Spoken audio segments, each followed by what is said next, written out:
with the nuclear development in this province, it's been an incremental approach.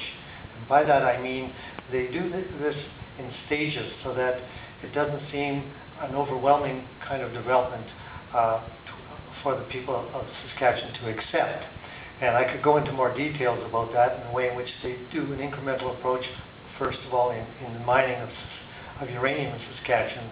Every stage for which a license is applied for and received is a minimal stage, but it's a building block towards the development of full-fledged uranium mine and milling of uranium. And so that same approach seems to be taken now with respect to furthering the uranium agenda in this province. And so although the provincial government has recently been conspicuously silent about its nuclear agenda, a number of building blocks have been and are being put into place.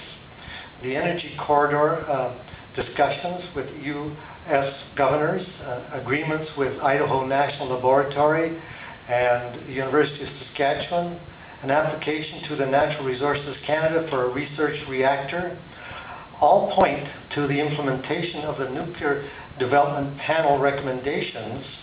We should go back and visit that, which, as you all know, these recommendations were clearly rejected by a cross-section of Saskatchewan residents as reported by Mr. Perrins in his report to the government. We are all concerned that whether or not the Natural Resources Canada accepts the Saskatchewan bid for a research reactor for possible medical isotope production, that Saskatchewan will quietly proceed with its nuclear agenda.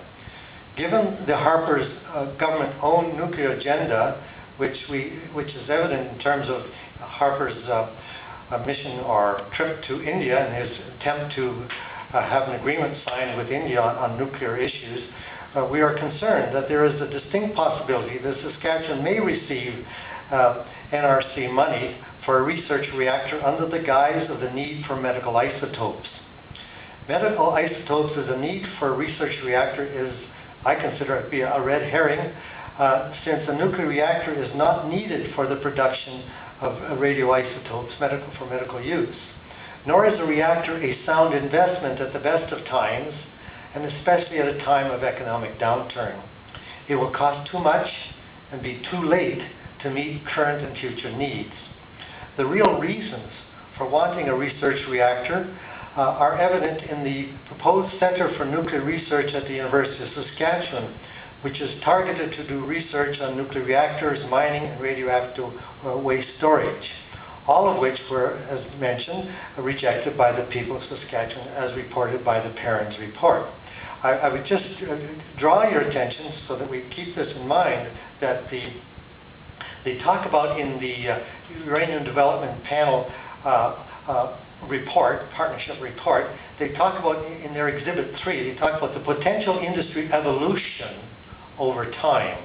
And they've been trying different angles on this, but basically they want to talk about growing today's core position in the value chain, exploration and mining, which is already happening in this province. Then they want to attract emerging commercial opportunities for power generation and repository. Now clearly the Saskatchewan people have rejected that as reported by the Perrins report. They want to maintain options on long-term opportunities such as enrichment, conversion, fuel fabrication, and reprocessing. Now clearly they can't proceed on this at this point in time. That would be waving a red flag in front of a bull, for example. The people would never accept those kind of developments, and that was clearly announced. So their strategy is to build a center of excellence to drive research and development.